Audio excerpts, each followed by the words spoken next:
నాకు ముందు నుంచి కూడా రాజకీయంగా మంచి అవకాశాలు ఇచ్చారు. 3 సార్లు పార్లమెంట్ మెంబర్గా పోటీ చేసే అవకాశం ఇచ్చారు. 2 సార్లు గెలిచి నేను పార్లమెంట్కి కూడా వెళ్ళాను.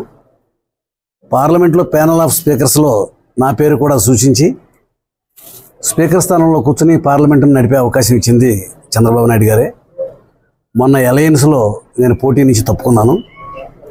ఆ సందర్భంగా చంద్రబాబు నాయుడు గారు నన్ను అభినందిస్తూ నారాయణరావు గారు లాంటి వ్యక్తికి రాజకీయంగా ఎప్పుడు కూడా మంచి అవకాశాలు వస్తాయి, నేను అవకాశం కల్పిస్తాను, ఈసారి ఆయన సహకరించినందుకు నాకు ధన్యవాదాలు తెలుపుతూ నా యొక్క త్యాగాన్ని గుర్తుంచుకొని భవిష్యత్తులో రాజకీయంగా మంచి అవకాశాలు ఇస్తానని చెప్పారు.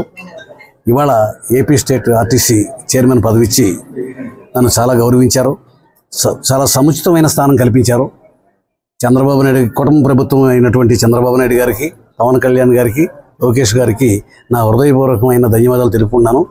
నాకు మంచి స్థానం కల్పించి నన్ను గౌరవించినందుకు మరొకసారి నారా చంద్రబాబు నాయుడు గారికి నా హృదయపూర్వక ధన్యవాదాలు తెలియపరుచుకుంటాను.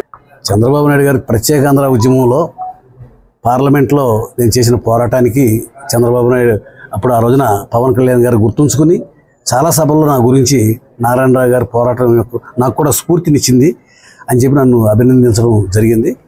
ఆయన కూడా మొన్న ఎన్నికల్లో బేషరతుగా వచ్చి చంద్రబాబు నాయుడు గారికి అండగా నిలబడి జగన్మోహన్ రెడ్డి ప్రభుత్వాన్ని దించడమే జయంగా పనిచేశాడు. ఆయన పవన్ కళ్యాణ్ గారు అంటే నాకు ప్రత్యేకమైన అభిమానం ఉంది. నాకు ఈ అవకాశం కల్పించినటువంటి కూటమి ప్రభుత్వం, బీజేపీ ప్రభుత్వం, జనసేన ప్రభుత్వం, తెలుగుదేశం పార్టీ ప్రభుత్వం నాకు ఈ అవకాశం ఇచ్చింది. నేను దానికి ధన్యవాదాలు తెలియపరుచుకుంటా ఉన్నాను.